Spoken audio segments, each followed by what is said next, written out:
Willkommen in einem aufregendes video. Welcome to yet another exciting video, in this case part 5 of my Napoleonische-Kriegsführung video series of videos. In this video I'll be covering fire and movement, specifically activation and movement. The fire and movement phase is the heart of the entire game system and as such represents a major portion of the rules. As a result, this video would be too long if I attempted to cover all aspects of this phase. Instead, I'll only be covering movement in this particular case. First area we need to look at is activating commanders. Each commander is activated one at a time by the player. This includes the CNC, especially if the CNC possesses subordinate elements. Activating a command, and a command is defined as what a commander commands, has no cost, nor is there any restriction in terms of location or distance from the CNC or friendly player edge or anything. A player simply decides which command goes first, which is called activating the command. The resulting process after activation is followed for each command under the command of a sub-commander or CNC, which happens to be activated. Thus, a player will execute the commander activate subphases as many times as he has commanders on the playing area. If you have 6 generals on the playing area, you'll be doing this 6 times. Obviously, if there's any generals off the playing area, they're included. Once a commander, or the command, which is the elements within or under the commander, is activated by the player, that commander can in turn expend command points to activate subordinate combat units. During the combat unit activate subphase, the activated commander expends command points to activate subordinate combat units. All elements in a combat unit must be in base-to-base contact with each other to be an eligible combat unit. Once command points are unused or used to activate a combat unit, all elements within the combat unit are considered activated. That is, they can move and conduct fire and combat.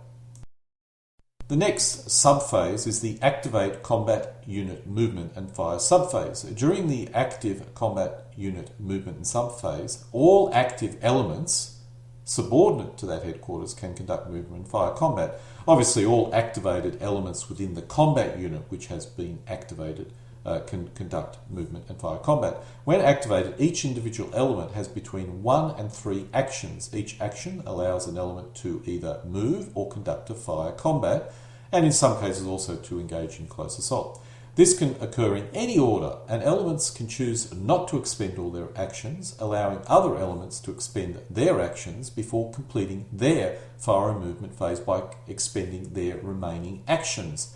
Players obviously need to keep track of this, but basically when you activate a combat unit, the elements move individually in any particular way, shape or form that the player desires.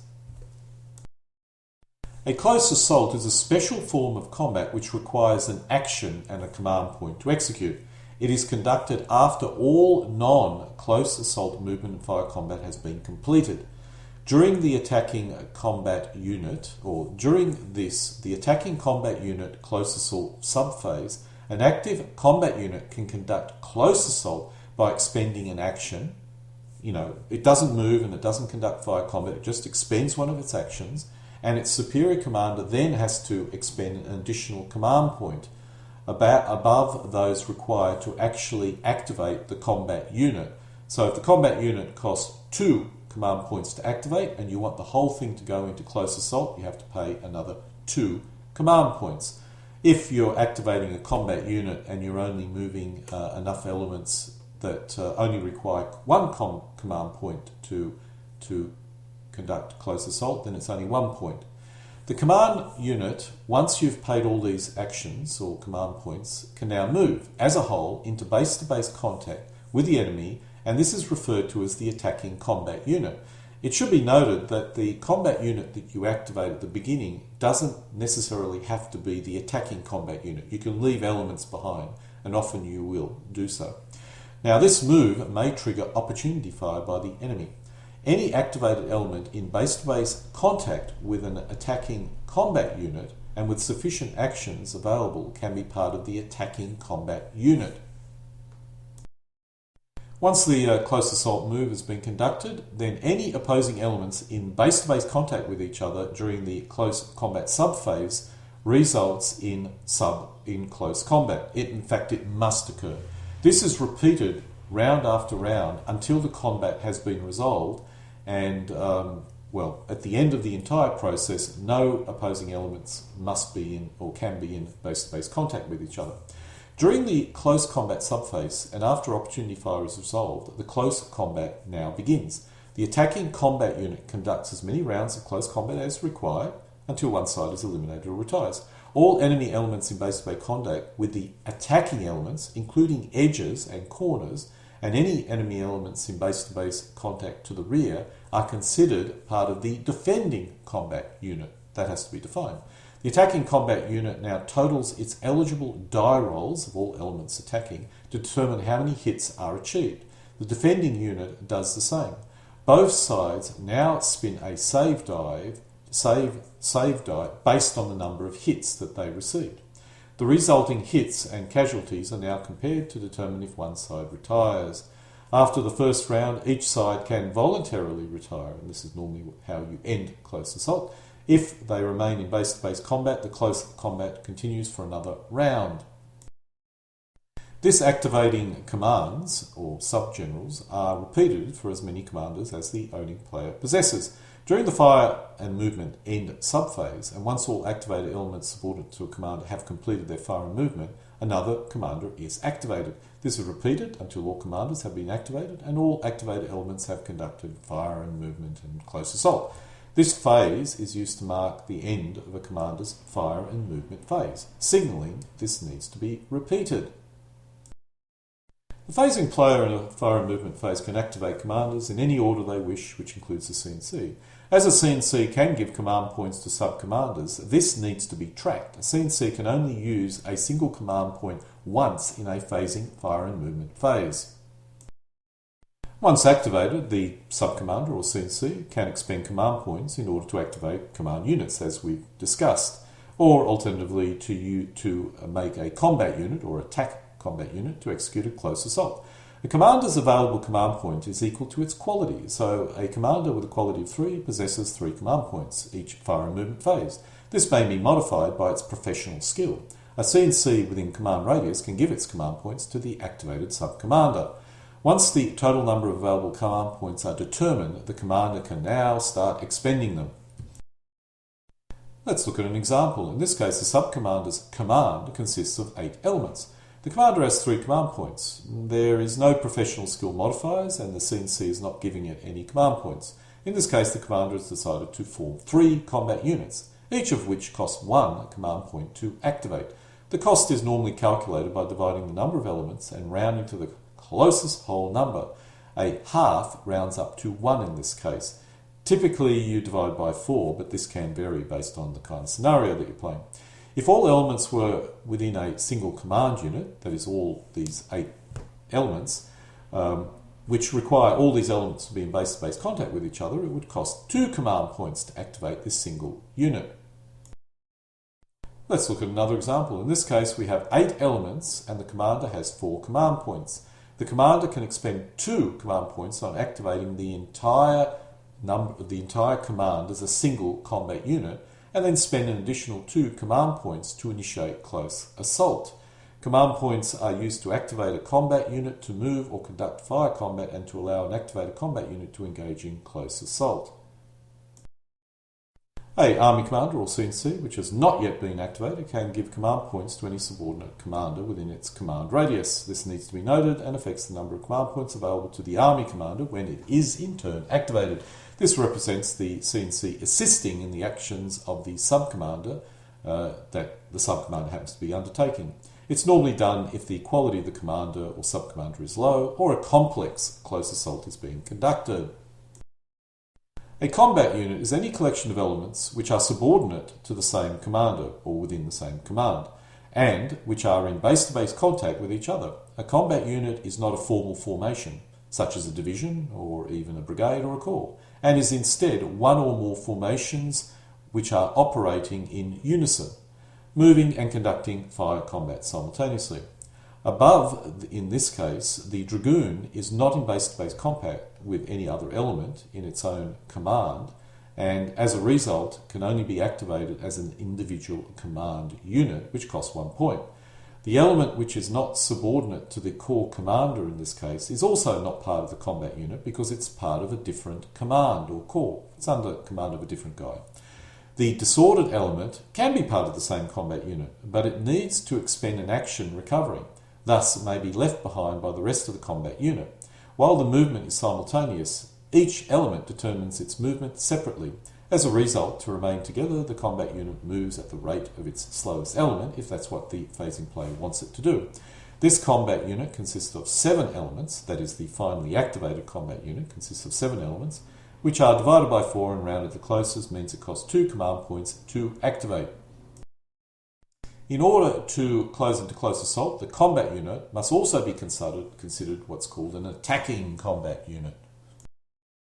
An attacking combat unit is any collection of elements which are subordinate to the same subcommander or commander and are in base-to-base contact with each other, activated and capable of conducting close assault or close support.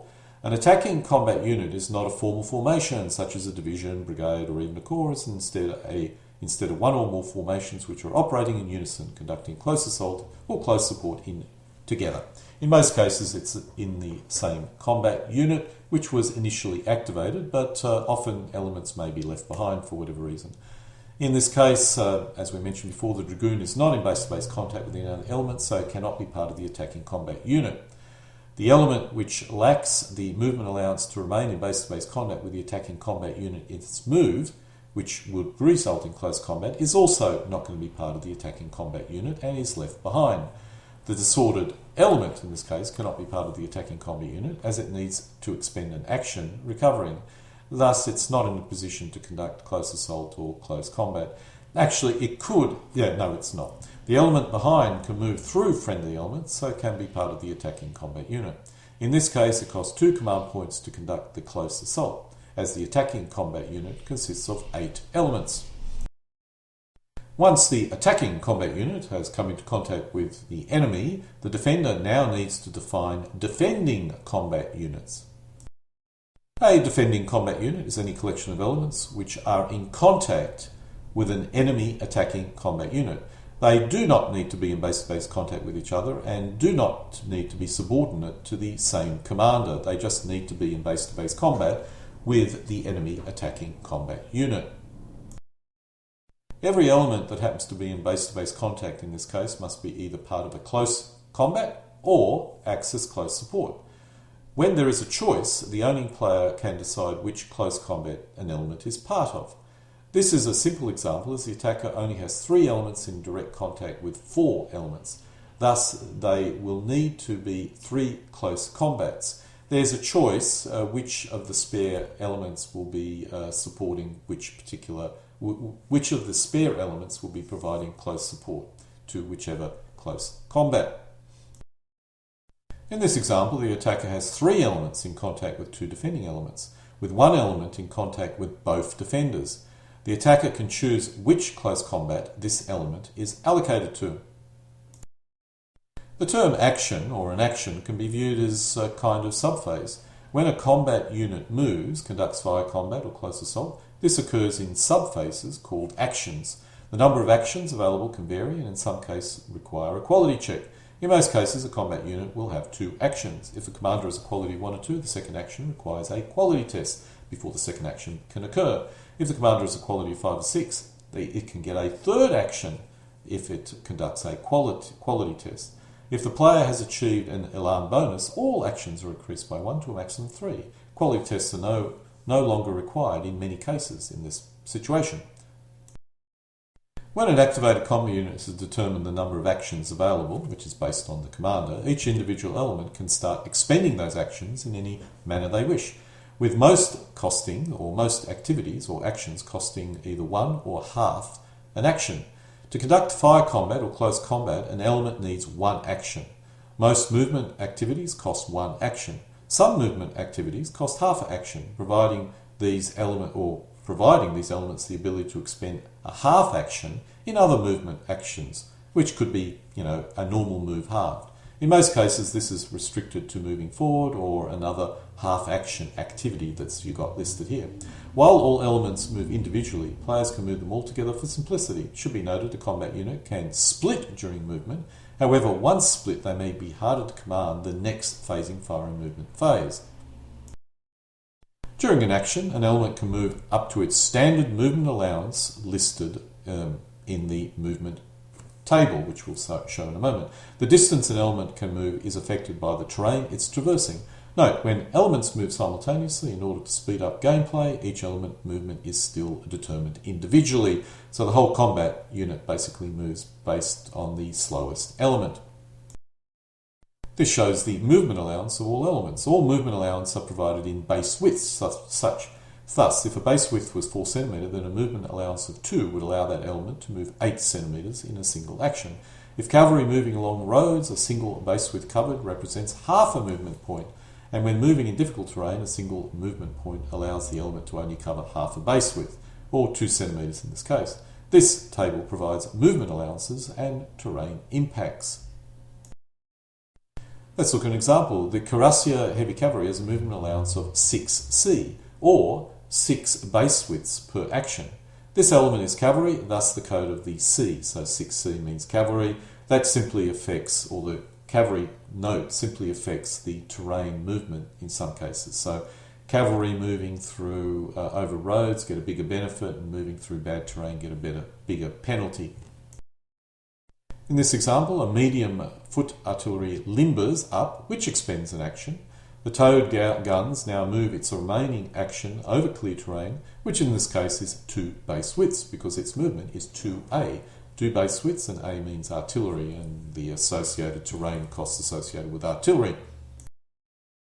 In this case, the dragoon moves 5c with 1 action and then expends 1 action to dismount. In this example, it shows how an element can move and take cover or about face within its fire and movement phase after expending the necessary number of actions. When wheeling, distance travel is measured from the outermost corner, in this case 2 base widths.